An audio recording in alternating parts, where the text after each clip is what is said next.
Assalamualaikum warahmatullahi wabarakatuh.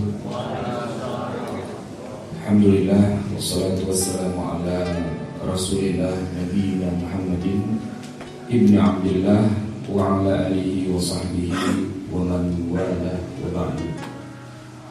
Segala puji dan syukur mari sama-sama kita panjatkan kehadirat Allah Subhanahu wa taala.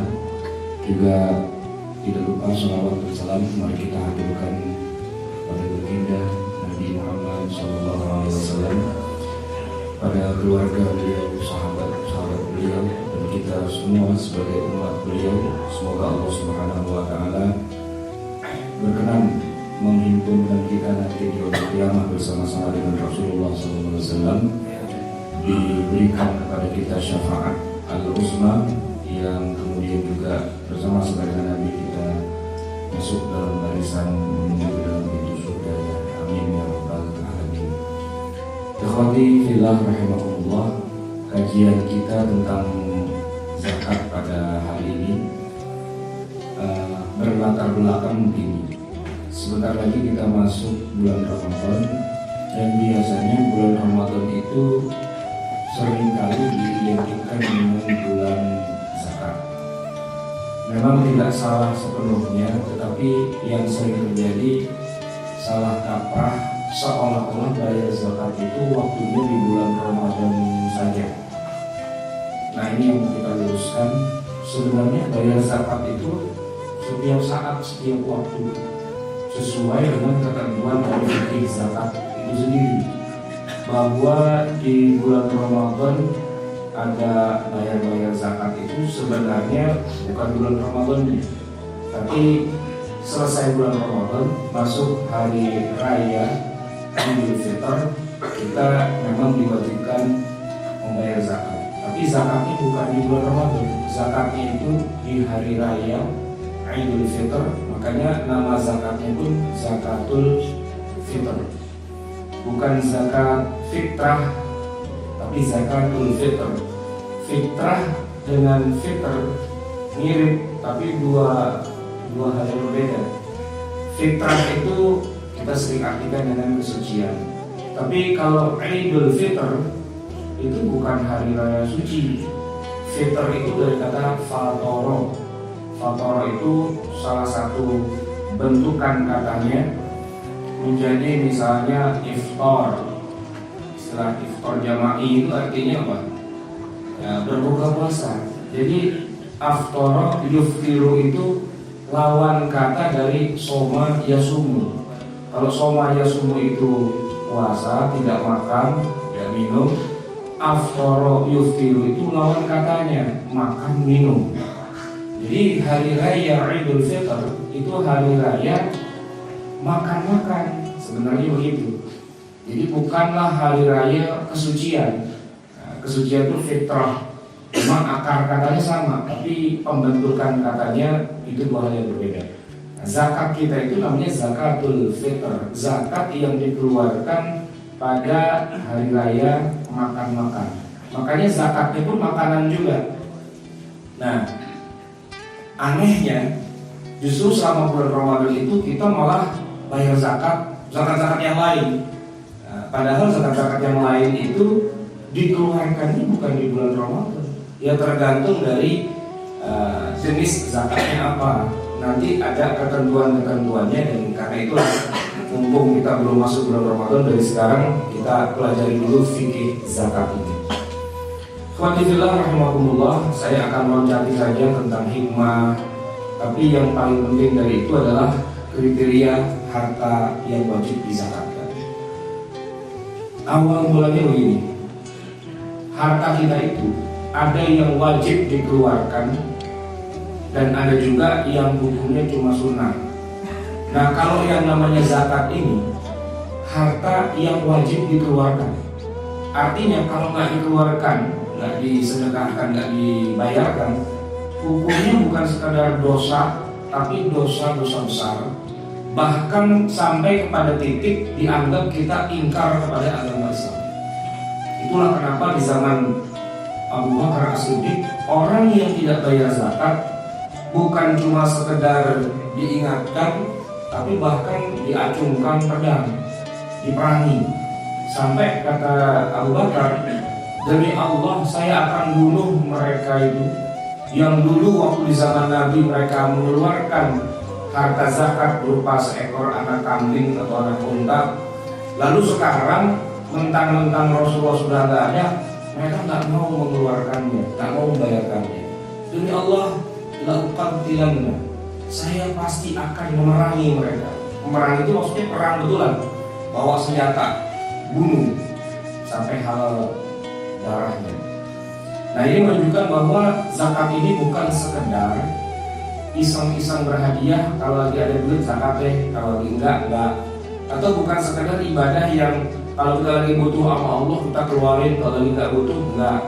Yang begitu itu bukan zakat. Itu kita sebut saja dengan istilah sedekah secara umum, sodakoh atau infak. Tapi yang namanya zakat itu wilayahnya wilayah kewajiban. Bahkan dalam tata letak rukun Islam itu zakat adanya sesudah sholat. Setelah kita syahadat, sholat, zakat, baru kemudian puasa, kemudian haji. Ada juga sih susunannya yang zakat itu nomor 4. Tapi intinya zakat itu ada di dalam rukun Islam. Nah, dia bukan hanya wajib, tapi bisa menggugurkan keislaman seseorang. Kan serem itu. Nah, maka kalau kita memasukkan harta kita sebagai sesuatu yang sifatnya zakat, kita harus tahu persis ini sudah masuk kepada titik kewajiban untuk zakat atau belum. Nah, maka para ulama menyusun sebuah kriteria. Harta yang seperti apa saja yang wajib dizakatkan, dan mana harta yang sebenarnya tidak wajib dizakatkan, tapi kalau ente mau infakin silahkan. Nah, kriterianya ada beberapa. Yang pertama, dimiliki secara sempurna. Orang kalau punya harta tapi hartanya tidak jelas kepemilikannya. Misalnya begini, saya punya uang 10 juta dipinjam saudara saya. Saudara saya yang minjem itu, duit yang 10 juta itu sudah habis. Dia buat usaha, usahanya bangkrut, diuber-uber sama debt collector. Dia sendiri udah gak akan mampu lagi bisa bayar. Ketika saya meminjamkan itu, tadinya saya berpikir dia bisa kembaliin. Ternyata dia nggak bisa kembaliin, dan kita tahu persis nggak akan mungkin dia bisa mengembalikannya. Nah, harta itu punya siapa? Harta itu punya saya, tapi saya nggak bisa menggunakannya karena hartanya sudah hilang. Jadi yang dikatakan harta yang sudah tidak sempurna. Tapi kalau kita pinjemin pada seseorang dan orang itu masih mungkin membayarnya, walaupun hartanya secara real nggak di tangan kita, di tangan orang lain, judulnya pinjem, maka saya wajib mengeluarkan zakat dari harta yang dipinjam sama orang lain itu. Kenapa? Karena saya masih memilikinya secara sempurna. Jadi yang namanya kita memiliki harta itu tidak harus hartanya dikangkangin di bawah kaki kita. Bisa saja hartanya ada di mana-mana, tapi kemudian harta itu secara status masih milik kita dan kita masih bisa menariknya. Nah, itu dikatakan harta yang dimiliki secara sempurna. Sedangkan harta yang tidak kita miliki, maksudnya harta Spanyol gitu ya, nah, itu tidak boleh disakatkan. Bukan sekedar tidak wajib, haram hukumnya untuk disakatkan. Jadi hasil korupsi itu tidak boleh disakatkan. Hasil nilep, nimpe, nyolong gitu ya. Nah, itu semua jenis-jenis harta yang bukan sekedar tidak sah, tapi haram untuk dikeluarkan zakatnya. Nah, kita sebagai pihak yang katakanlah fuqara wal masakin, kalau tahu yang ngasih zakat itu orang yang hartanya tidak halal, itu pun kita tidak boleh menerimanya. Kenapa? Karena begini, zakat itu dari kata mensucikan jiwa. Zakat itu dari kata suci. Nah, orang yang berzakat itu bukan mensucikan harta, tapi mensucikan jiwa. Di zaman sebelum Nabi SAW lahir, orang-orang Arab itu rata-rata mereka mendapatkan harta secara tidak halal. Ada yang dengan cara jadi rentenir, ada juga yang tukang merampas, tukang merampok dan sebagainya. Tapi giliran mereka ingin memperbaiki Ka'bah, waktu itu mereka masih kafir, Nabi Muhammad belum diutus. Giliran mereka patungan mau memperbaiki Ka'bah, mereka bikin kesepakatan. Ini orang Arab jahiliyah. Karena Ka'bah ini suci, tidak boleh kita membangunnya atau merenovasinya dengan harta yang tidak suci. Jadi khusus harta yang kita punya secara benar saja, yang halal saja, yang boleh kita infakkan buat membangun atau merenovasi kembali Ka'bah ini. Itu orang kafir jahiliyah sampai ke situ pemikirannya. Nah, ini menunjukkan bahwa zakat itu tidaklah berfungsi sebagai untuk mensucikan harta. Karena harta yang sudah kotor itu tidak bisa disucikan. Yang ada diapain? Ya dikembalikan. Harta itu nimpe, di mana nimpenya? Di sana, balikin sama yang punya gitu. Minjem nggak balik-balikin, itu nggak bisa. Entar ketemu jembatan impas, entar balikin. Nah, harta milik rakyat, milik negara dan sebagainya itu tidak akan berubah jadi suci dengan cara dizakatkan atau diinfakkan sebagiannya, dan hukumnya haram. Yang kedua, nah ini penting, hanya harta yang sifatnya produktif saja yang wajib untuk kita keluarkan zakatnya. Kalau harta itu tidak produktif itu tidak memberikan pemasukan pada kita, dia diam saja, maka tidak ada kewajiban zakatnya. Contoh harta yang produktif misalnya tanah. Kalau kita punya sebidang tanah, katakanlah luas 20 hektar, tapi tanah itu tidak memberikan pemasukan apapun pada kita, kecuali hanya tumbuh semak belukar, alam-alam, rumput gak karu-karuan. Itu tidak dikatakan sebagai harta yang produktif. Berarti kita tidak perlu membayar zakat atas tanah itu.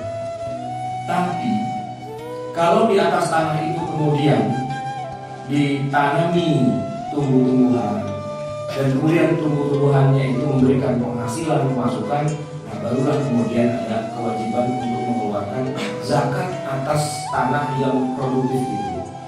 Di sekitar kita di Jakarta ini banyak tanah yang tidak ditanami tumbuhan, tapi orang sewa tanah itu buat misalnya lapangan bola itu apa namanya, futsal misalnya. Kan ada pemasukannya, nah itu ada zakatnya karena tanahnya berubah jadi produktif. Tetapi kalau tidak produktif maka tidak ada kewajiban zakat. Kendaraan yang kita punya, sepeda motor atau mobil, walaupun nilainya tinggi, tapi tidak ada kewajiban zakatnya. Kenapa? Karena zakat itu yang menentukan adalah Allah dan Rasulnya. Kalau pakai kacamata tukang pajak itu ada pajaknya, dipakai nggak dipakai keluar pajaknya, harus kita bayarkan nomor polisinya, STNK-nya itu. Tapi kalau dalam kacamata zakat, tergantung motor yang saya punya itu produktif apa enggak. Kalau cuma saya pakai doang, setiap kali buat balik dari rumah ke kantor, saya tidak mendapatkan apa-apa dari motor itu, maka tidak ada kewajiban zakatnya. Walaupun motornya motor gede, motor yang mahal, yang harganya lebih mahal dari mobil. Walaupun mobil saya itu harganya miliaran, apa Lamborghini atau Jaguar dan sebagainya, tapi dia tidak memberikan pemasukan, maka tidak ada kewajiban zakatnya. Yang ada kewajiban bayar pajak, itu urusannya dengan Kementerian Keuangan. Tapi urusan zakat tidak ada kewajiban zakatnya. Tapi kalau kendaraan yang kita punya itu kemudian bisa produktif memberikan pemasukan kepada kita sebagai pemilik, entah disewakan atau dengan cara-cara yang lain, ya misalnya motor itu kita jadikan ojek. Tukang ojek bawa tuh motor, setiap hari dia nyetor. Nah kan ada pemasukan tuh, kena zakat dari pemasukannya. Mobil yang kita punya jadikan taksi, jadikan angkot, jadikan mobil charteran, sewaan dan sebagainya. Nah itu di situ baru ada kemudian kewajiban untuk bayar zakat. Rumah begitu juga. Rumah yang kita tempatin, katakanlah rumah itu megah. Di rumah itu ada di Pondok Indah misalnya, harganya bermiliar tapi tidak memberikan pemasukan. Kalau pajak bayarkan PBB-nya, tapi yang namanya zakat tidak ada selama rumah itu tidak memberikan pemasukan. Nah, ketika rumah itu kemudian disewakan atau dijadikan kos-kosan dan rumah kontrakan, ada pemasukannya, nah barulah dari pemasukan itu ada kewajiban zakatnya. Itu tadinya tanah, kendaraan, rumah. Bagaimana dengan uang? Uang dan emas di dalam syariat Islam itu masuk ke dalam daftar harta yang sifatnya produktif. Sehingga kalau ada orang punya emas atau uang sebagai alat tukar, karena emas itu di zaman Rasulullah itu fungsinya sebagai alat tukar, sebagai duit, maka walaupun tidak tumbuh, tidak memberikan pemasukan, tapi kalau disimpan maka dia ada kewajiban zakatnya, asalkan sudah memenuhi nisab tertentu dan sudah memenuhi masa waktu kepemilikan tertentu. Nanti akan kita bahas seperti apa emas dan uang tunai yang kita punya. Itu termasuk dalam kelompok harta yang produktif. Berikutnya, kriteria harta yang wajib dikeluarkan zakatnya apabila harta itu sudah melebihi dari nisab. Dan nisab atas harta itu beda-beda antara harta yang satu dengan jenis harta yang lain. Kita punya sapi, maka nisabnya beda dengan nisab onta, beda lagi dengan nisab kambing. Kalau kambing nisabnya 40 ke atas baru ada kewajiban bayar zakat. Kita punya kambing 39, itu belum ada kewajibannya. Sapi 30. Nah, di luar dari itu nggak ada kewajiban bayar zakatnya. Onta 5 ekor, lebih dari 5 ekor wajib, di bawah 5 ekor tidak. Dan kalau kita hitung antara nisab satu harta dengan nisab harta yang lain, itu tidak setara, artinya tidak sama. Emas misalnya ada nisabnya, yaitu 85 gram. Kalau kita punya emas yang jumlahnya di bawah dari 85 gram, maka kita tidak wajib mengeluarkan zakatnya. Tapi kalau 85 gram ke atas, 100 gram, 200 gram dan sebagainya, nah itu melebihi nisab, bisa dia wajib dikeluarkan zakatnya asal syarat-syarat yang lainnya sudah terpenuhi. Nah, nisab uang tabungan yang kita punya dan kita simpan di bank atau di bawah bantal dan sebagainya, nah itu juga termasuk ada kewajiban zakatnya kalau sudah melebihi harga nisab. Nisabnya sama dengan nisab emas. Ibu-ibu mungkin tahu berapa harga emas hari ini. Harga emas yang 24 karat 100% itu 400 atau 450? 500 ya gampang misalnya gitu ya. Nah, 500 kali 85 gram itu berarti berapa? 42 setengah ya, 42 juta setengah. Kalau kita punya uang senilai 42.500.000 nongkrong di rekening kita, dan dalam hitungan waktu tertentu selama 1 haul, maka itu ada kewajiban untuk dikeluarkan zakat setara dengan emas. Tapi mobil kita yang harganya 300 juta dan tiap hari kita pakai atau kita simpan saja, selama dia tidak produktif tidak ada kewajiban zakat. Jadi zakat itu tergantung dari jenisnya, jenis bendanya itu apa. Kemudian ada lagi kriteria yang keempat, yaitu melewati haul. Harta yang wajib kita keluarkan zakatnya itu adalah harta yang kita miliki, dan memilikinya bukan baru hari ini punya langsung hari ini keluarin zakat. Enggak. Satu-satunya zakat yang begitu kita terima hari ini dan hari ini juga kita wajib keluarkan zakatnya cuma satu, yaitu zakat pertanian. Sebagaimana firman Allah, wa atu haqqahu yauma hasadihi, dan tunaikanlah haknya ketika kamu memanen tanaman-tanaman itu. Kita nanam padi, gandum dan sebagainya, begitu kita panen kita keluarkan zakatnya, zakat tanaman. Di luar zakat tanaman, maka kita baru diwajibkan bayar zakat kalau kita sudah memilikinya, dan masa kepemilikan itu sudah mencapai waktu 1 tahun. Haul itu artinya tahun. Nah, maka tahunnya bukan tahun yang Masehi, tapi yang Hijriah. Maka penting untuk diketahui sejak kapan saya punya emas yang jumlahnya di atas 85 gram itu. Katakanlah misalnya hari ini saya punya emas 100 gram, berarti kan melewati angka 85. harus saya catat nih, kali ini bulan apa, tanggal berapa? Bulan apa nih sekarang? Bukan, bulan Rajab. Nah, yang dicatat bukan Juli-Julinya, tapi Rajabnya atau Sya'ban, Rajab lah. Kan semalam bulan purnama ya. Nah, tanggal 15 Rajab. Oke. Nah, setahun lagi tahun depan tanggal 15 Rajab juga, kalau emas saya itu belum berkurang dari 85 gram, artinya saya memiliki emas dalam jumlah melewati nisab dalam masa durasi waktu 1 haul. Nah, saat itu saya baru wajib mengeluarkan zakat atas emas yang saya punya sebesar 2,5% dari yang saya punya.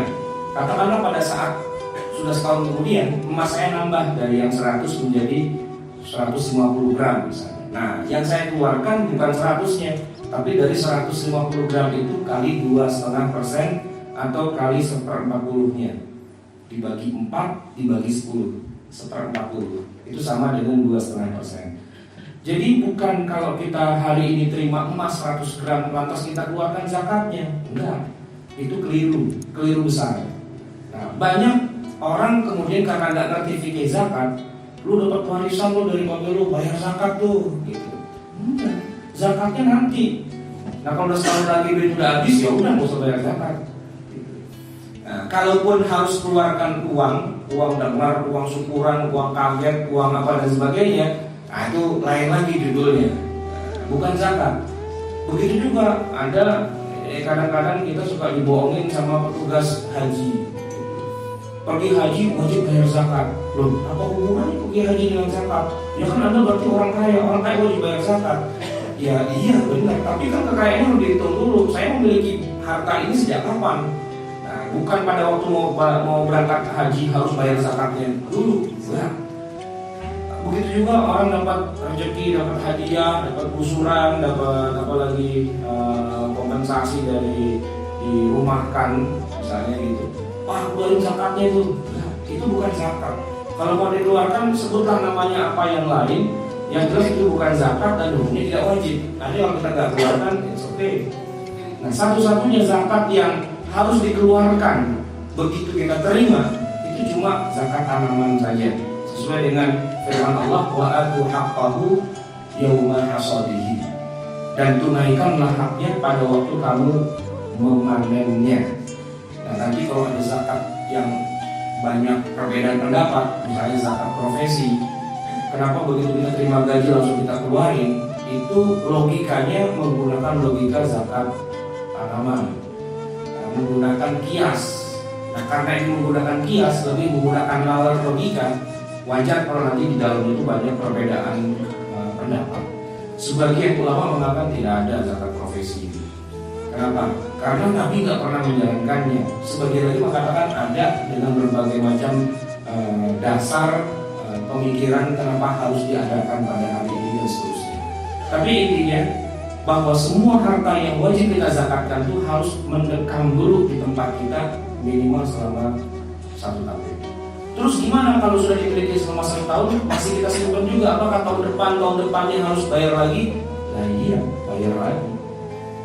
Pokoknya selama kita masih menyimpan harta melebihi nisab dan setiap tahunnya begitu terulang, ya tetap harus kita keluarkan. Kalau itu barang yang kita simpan, termasuk harta urudut tijarah. Ada zakat namanya zakat urudut tijarah. Bukan zakat perdagangan, tapi zakat barang yang mau didagangkan. Gitu. Barang yang mau didagangkan. Contohnya begini, saya seorang pengusaha, saya nyetok barang. Barang saya stok di gudang selama 1 tahun. Dan jumlahnya dinilai secara harga itu melebihi nilai 85 gram emas. Katakanlah saya nyetok perusahaan punya usaha dagang material misalnya. Saya punya semen, punya batu, punya kayu, besi dan sebagainya di material saya, itu nilai totalnya nyetok di situ. Taruhlah misalnya 100 juta. Tadi kan harga 85 gram emas berapa? 42.500.000.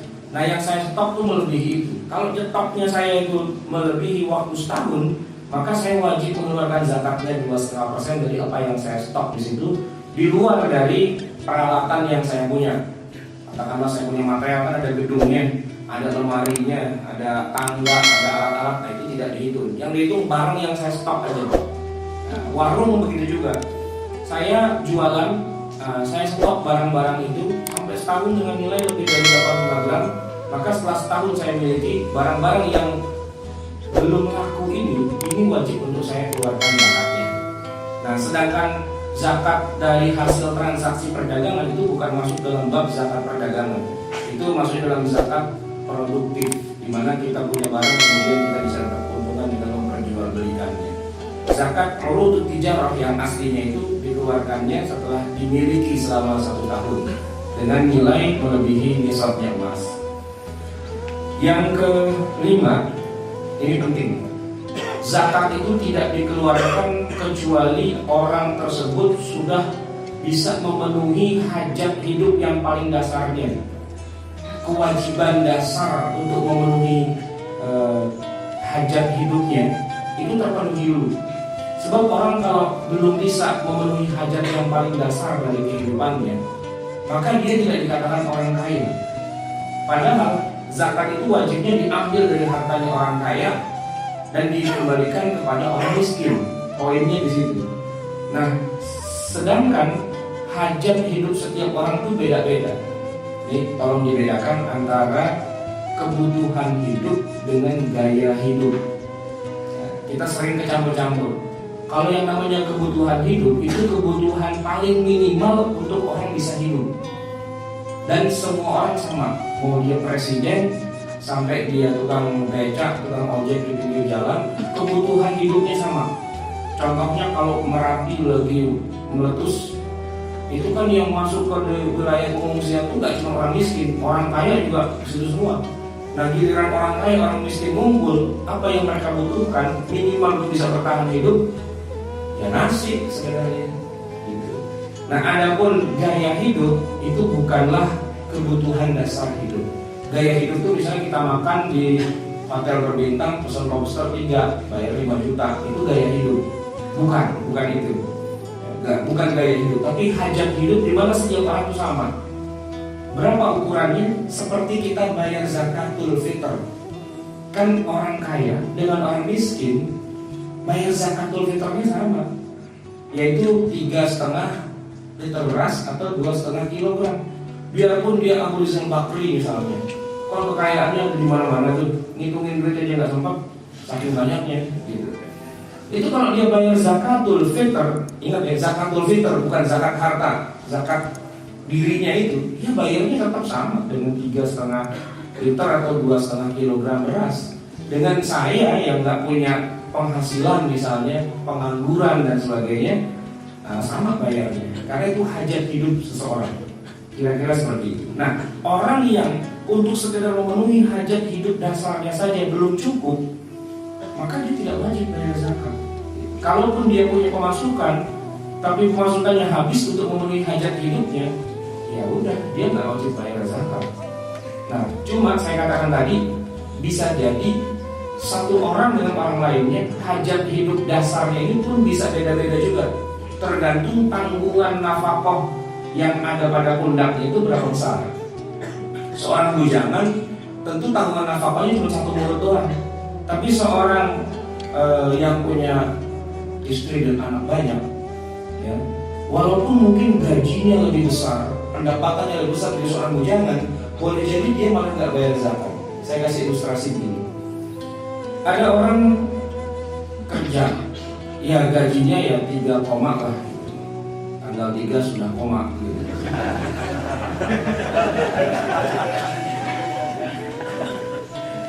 Dia punya istri, punya anak.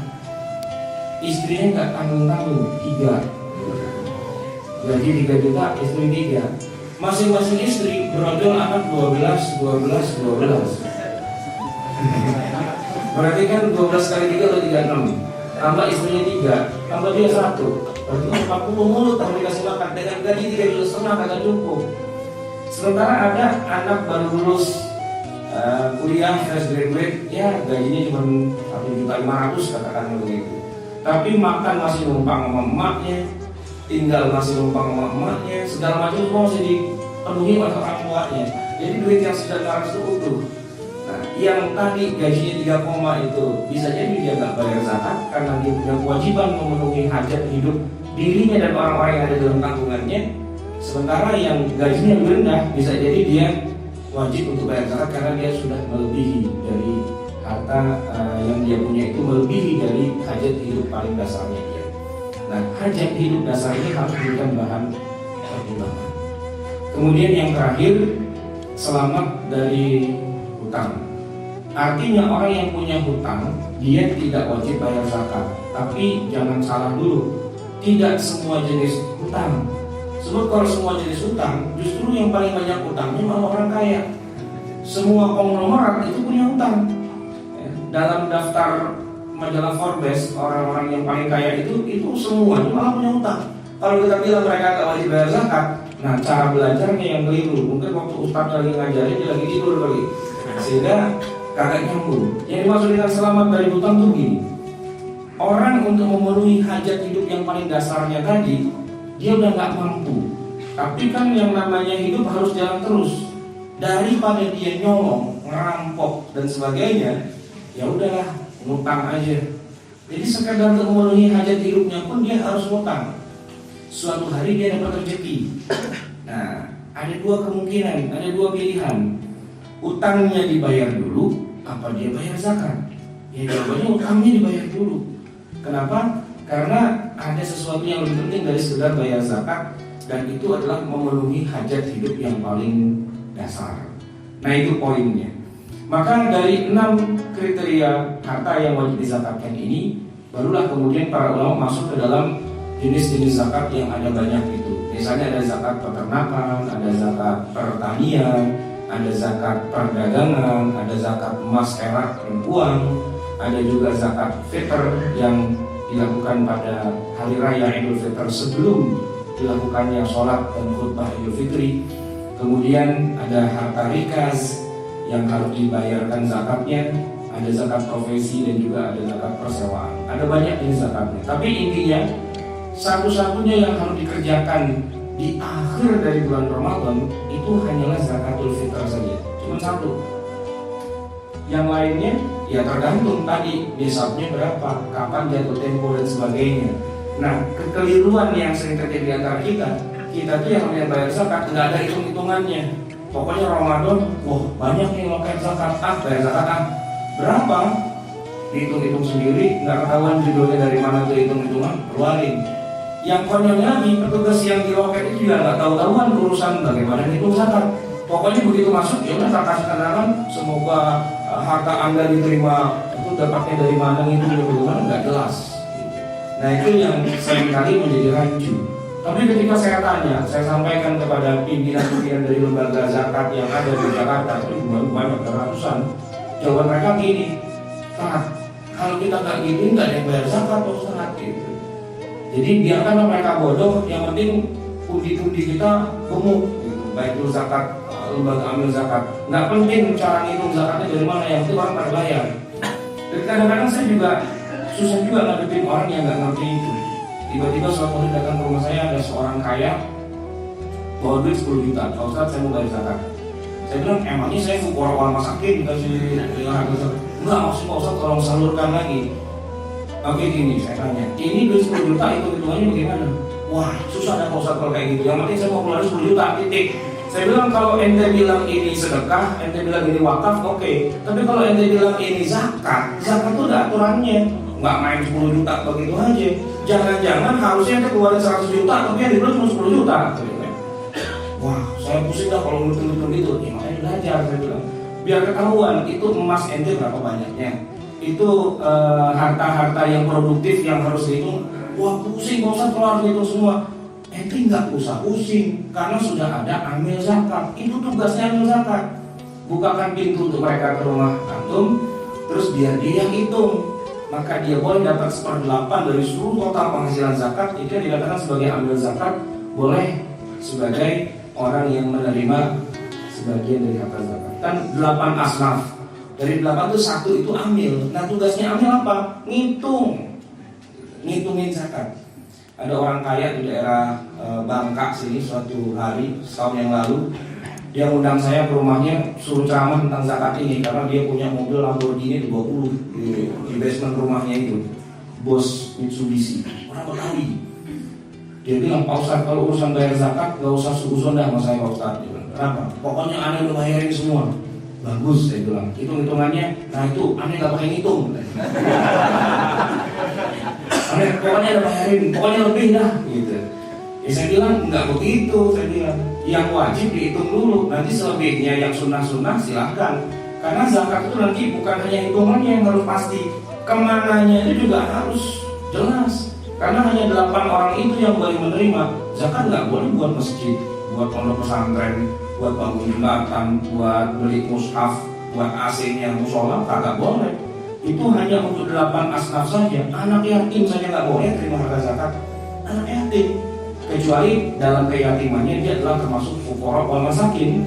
Nah itu kita nggak nyebutnya anak yatim, kita nyebutnya fuqara wal masakin, kan begitu. Janda-janda itu juga nggak boleh terima harta zakat, kecuali dalam konteks janda yang fakir miskin. Sebab janda yang kaya raya, kayak Jupe sama siapa lagi, kan janda juga, masa terima zakat? Saya janda nggak terima zakat, ya enggak lah. Kalau fuqara wal masakin iya, nggak penting ente janda apa enggak penting yatim atau bukan. Fuqara wal masakin iya, maka kriteria harta zakat itu harus pasti. Nah, ketika saya ceritakan begitu, dia bilang saya punya nggak terserah sedekah mau nyebut apa. Nah udah, sebut aja di wakaf atau sedekah gitu ya. Iya dah. Nah, cuman besok-besok saya bilang dihitung yang benar. Selama ini dia ternyata ngitungnya begini, dia sholat istikharah. Ini hitung zakat pakai sholat istikharah.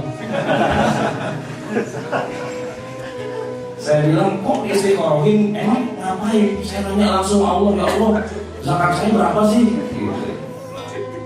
Lalu rupanya besoknya dia ngimpi, gitu. Dia dapat semacam kayak firasat atau wangsit atau apa gitu. Jawabannya 5 juta. Dia bingung, kok dikit banget ya Allah, 5 juta, 5 juta dolar kan gitu. Jadi kelemahan kita di sini semangat berzakat tinggi, tapi pemahaman secara teoritisnya kurang, sehingga kadang-kadang akhirnya zakat-zakat yang dikeluarkan itu kadang-kadang tidak tepat sasaran, tidak sesuai dengan kebutuhan syariah. Nah sayang sekali kalau kemudian ternyata kita pikir kita udah bayar zakat, ternyata belum. Justru ada harta yang harus zakatin nggak kita keluarin kewajibannya, malah yang nggak wajib dikeluarkan zakatnya malah kita keluarin. Ibaratnya yang wajib nggak kita kerjain, yang sunnah kita kerjain. Itu kan sama aja orang pakai dasi nggak pakai celana kan gitu. Ya kan nyari jarum bukan tapak hilang, tapi rumah hilang gitu, serumah-rumahnya. Nah ini karena tidak mengerti ilmunya. Karena itu orang yang lebih mengerti itu lebih tinggi derajatnya daripada orang yang tidak mengerti. Yarfa'illahu alladziina aamanu minkum walladziina utul ilma darajat. Baik, sampai di sini mungkin ada pertanyaan terkait dengan zakat, silakan. Ya. Assalamualaikum. Yang saya tanyain itu mengenai kriteria zakat tadi yang ada melebihi nisab. Iya. Melebihi nisab itu kan pada zaman Rasul dulu kan belum ada mobil, Ustaz. Misalnya gini, dan kata Ustaz tidak ada kriterianya itu setiap karakter dari masing-masing benda itu, masing-masing harta itu adalah dia punya karakter, punya tolak sendiri yang kita kan bisa disimulasikan dengan uang. Zaman sekarang misalnya ada orang yang punya harta-harta yang produktif, misalnya dia punya angkot 20 atau berapa gitu. Kalau misalnya harta-harta yang di zaman sekarang gitu, itu menentukan dia melebihi nisab atau tidaknya bagaimana? Seperti tadi saya contohkan, misalnya ada seorang saudagar mempunyai angkot kan produktif. Nah, dia bisa tahu dari mana bahwa dia itu sudah melebihi nisab atau belum? Ya, pertanyaan bagus sekali. Jadi gini, zakat-zakat yang di zaman Nabi tidak ada, lalu sekarang ada, itu harus merujuk dulu kepada salah satu dari zakat yang sudah ada. Itu istilahnya qiyas. Nah, mengkiaskan itu pasti ada resikonya, yaitu khilaf di antara para ulama. Kalau pertanyaan yang tadi contohnya, umumnya para ulama mengatakan zakat dari benda-benda yang produktif itu, kalau tadi contohnya angkot ya, itu ngikutnya seperti zakat pertanian. Nomor 2. Nah, zakat pertanian itu dibayarkannya begitu panen, maka begitu dapat setoran dari angkot keluarin, nggak perlu disimpan selama 1 tahun, karena ini zakat benda produktif. Sama dengan kita punya pohon korma di zaman Nabi. Pohon korma di zaman Nabi itu, ini menarik, ini saya pernah ceritakan di sini ya. 1 batang kurma itu, pohon kurma itu bisa berbuah 500 kilo tahun sekali. Dan kurmanya Nabi, kurma ajwa, coba tawar di Tanah Abang itu paling tidak sekitar 300 ribu. Kalau di Saudinya di pasar kurma di Madinah itu bisa 100 real. Di Indonesia bisa sampai 300 ribu 1 kilo. Nah kalau 1 kilo 300 ribu, dia 1 pohon 500 kilo, yang berarti 300 kali 500, 150 juta. Itu 1 batang pohon. Nah kalau dia punya 1000 batang pohon kan tinggal kali. Nah itu tidak perlu disirami, tidak perlu dirabuk, tidak perlu dikasih pestisida, pokoknya tiap tahun yang kaki itu pohon sendiri berbuah sendiri terus terusnya. Jadi kaya banget di zaman Rasulullah yang punya tanaman. Sehingga zakatnya itu nggak terlalu, bukan 2,5%, 5%, bahkan 10%. Di masa sama dulu usyur kata Nabi. Kalau tanaman itu disirami oleh air hujan, berarti kita nggak ngapa-ngapain gitu. Nah lucunya ketika di zaman sekarang orang menggunakan zakat, ada zakat profesi, ada zakat barang-barang produktif gitu. Nah itu merujuknya bukan yang 5% 10%, tapi yang 2%. Saya katakan tadi itulah disebut khilafnya. Zakat profesi gaji kita gitu juga. Nah, pertanyaan tadi kan nisabnya gimana? Nah nisabnya itu ngikutin zakat tanaman. Zakat tanaman pun nisabnya 520 kg gabah kering. Gabah kering itu bagian beras. Anggaplah beras misalnya. Berapa sih kilonya? 520 kali 5.000. Berapa sih?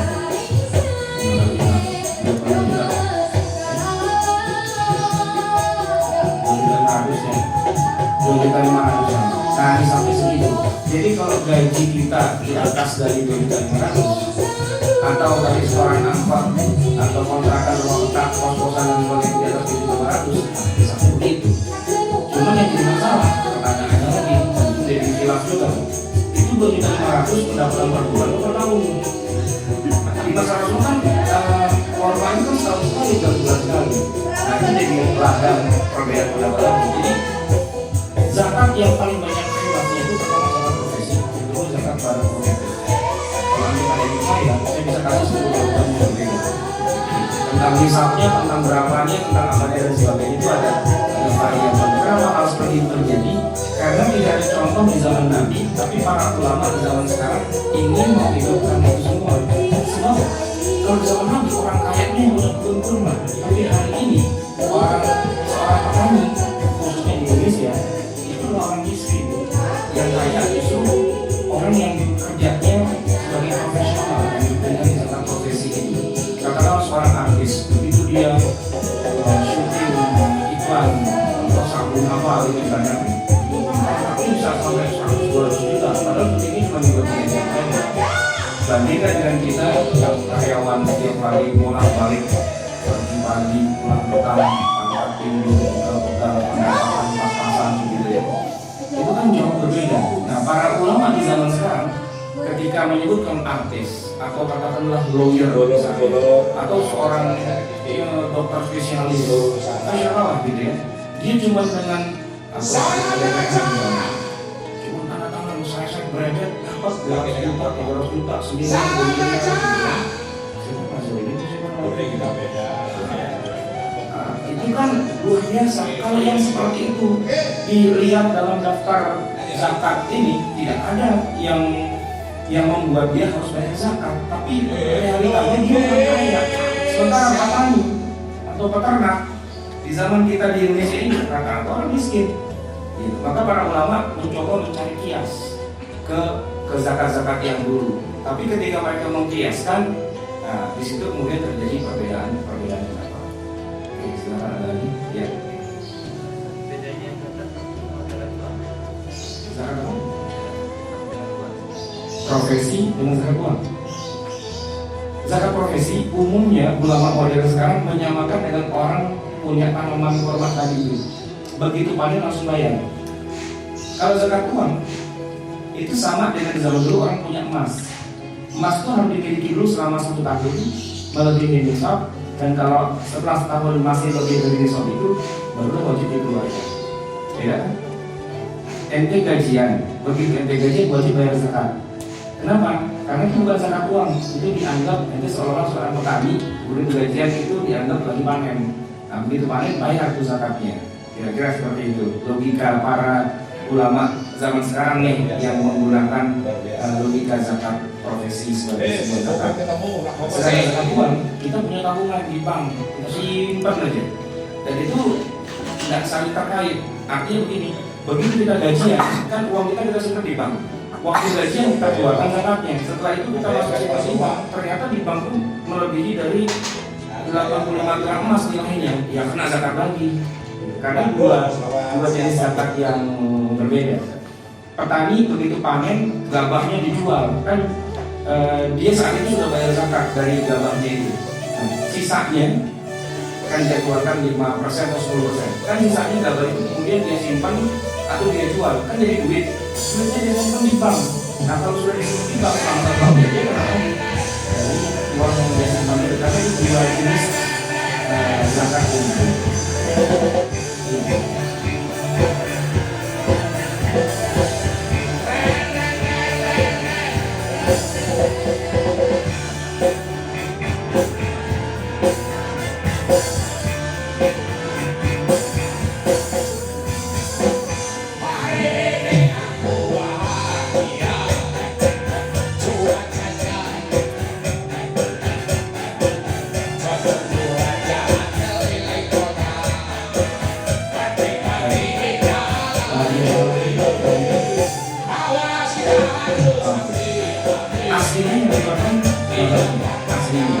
Jadi kemudian bahasa Nabi mengatakan nggak masalah kalau pengeluaran ini sama dengan kita bayar zakat fitr.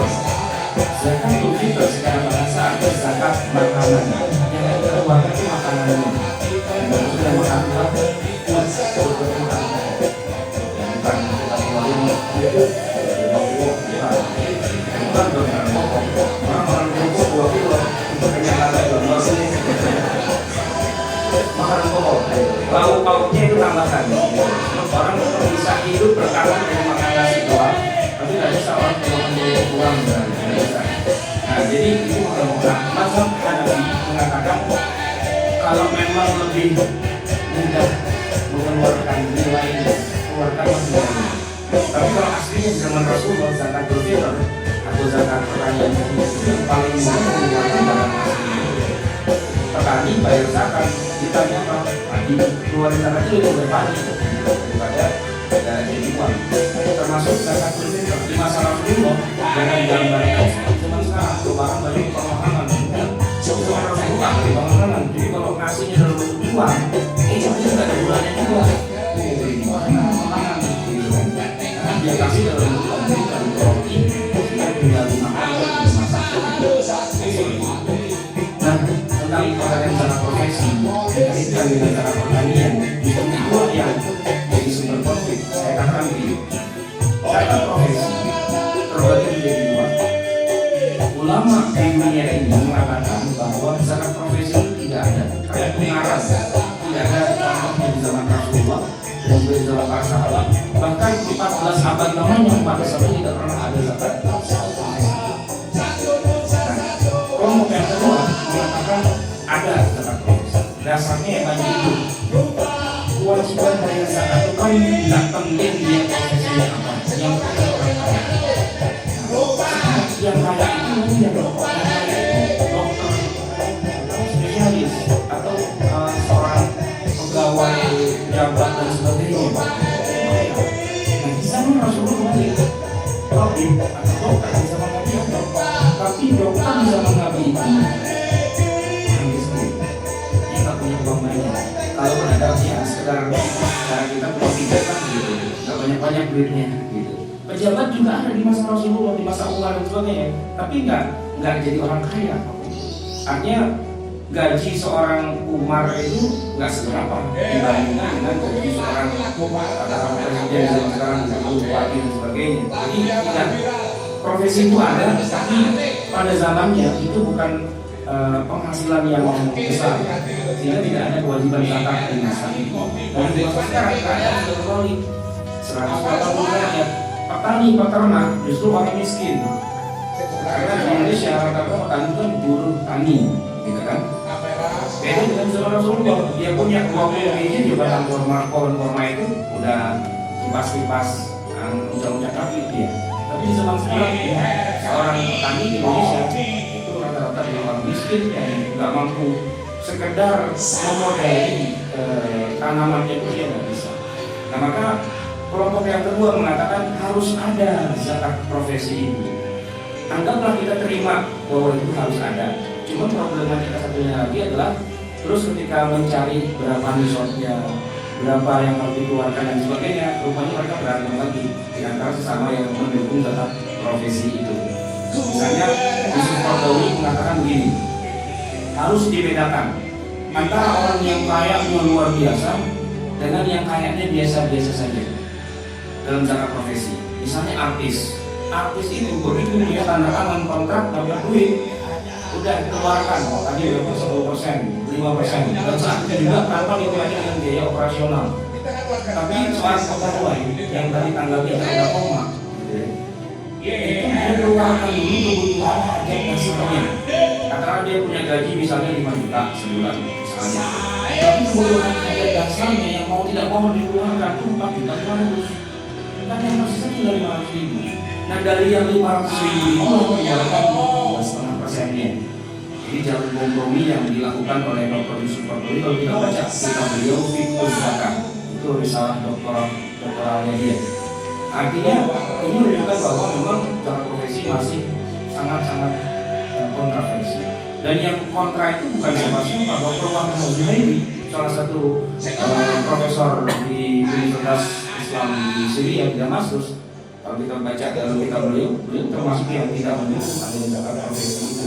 Karena dia mengatakan masa zakat dikeluarkan dari orang miskin. Maksudnya orang miskin kayak kita ini gaji pas-pasan, bagi bayar zakat juga. Nah, kebakaran Dr. Yusuf Qaradawi, Syekh Muhammad Saltut dan yang lain-lain ulama-ulama di Al-Azhar Mesir beberapa puluh tahun terakhir ini, mereka itulah yang mempromoli adanya zakat profesi. Jadi kembali lagi zakat profesi adalah zakat yang sifatnya kontroversi di antara ulama. Baik.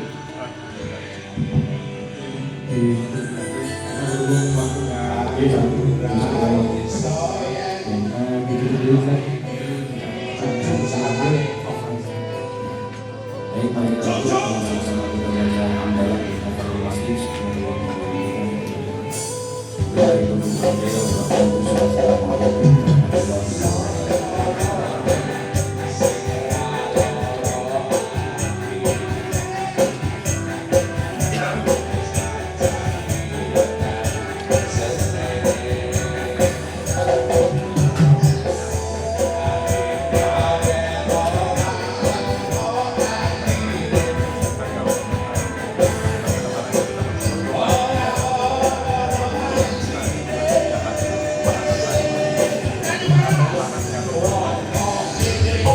Sama dengan tanaman tadi ya. Kalau kita punya tanaman yang kita zakat itu hasil panennya apa semua tanaman dan tanah-tanahnya yang kita zakat. Sehingga kan kira-kira begitu. Nah, asetnya itu tidak. Ini income saja. Karena penduduknya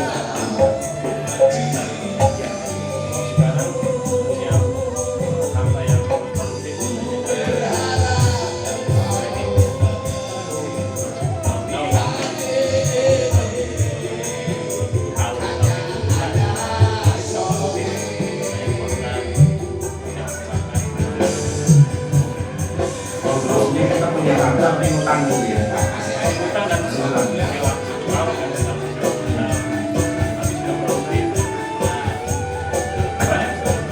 Secara hukum jual beli yang dengan utang itu sudah sah.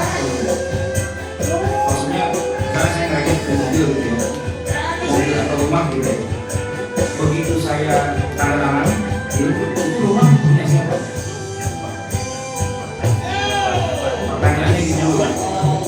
masih punya bank atau sudah punya saya tapi saya jadi punya utang sama bank.